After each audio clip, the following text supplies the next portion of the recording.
ऐका ना, आज आपण बनवणार आहे तूर डाळीचा दाल फ्राय. तर ही तूर डाळ मी जरा शिजवली होती अर्धी कच्ची. आता मी फोडणीची तयारी करत आहे. तर ह्याच्यामध्ये कांदा, आलं लसूणची पेस्ट, टोमॅटो मस्तपैकी गुलाबी रंगावर परतलेली आहे आणि ह्याच्यामध्ये हळद, हिंग, लाल तिखट आणि थोडंसं मीठ असं घालून मस्त त्याला कलर येऊस्तोवर चांगलं परतत आहे. आता ह्याच्यामध्ये घातलेली आहे तूर डाळ, जी अर्धवट शिजवली होती, जास्त शिजवलेली नाही आहे. तर आता मस्तपैकी आपण ह्याचं दाल फ्राय करूया छानपैकी.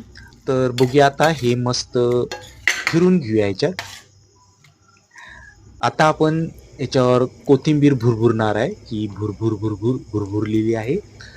आता हे छान झालेलं आहे. आता इकडं सेपरेट तडका केलेला आहे. तेल, लाल मिरच्या, कढीपत्ता आणि थोडंसं तिखट. पण व्हिडिओ स्किप झाल्यामुळं त्याच्यात टाकण्याचा तो व्हिडिओ शूट झालेला नाही.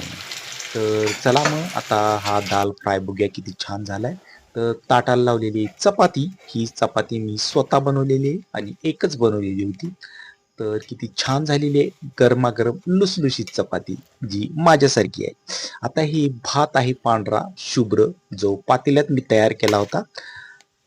हा पण गरम आणि पांढरा शुभ्र लुसलुशीत आहे. आणि आता बघूया दाल फ्राय कसं झालेला आहे. वाव, मस्त ढाबा स्टाईल हॉटेलमध्ये जसा दाल फ्राय तयार होतो तसा सेम टू सेम झालेला आहे.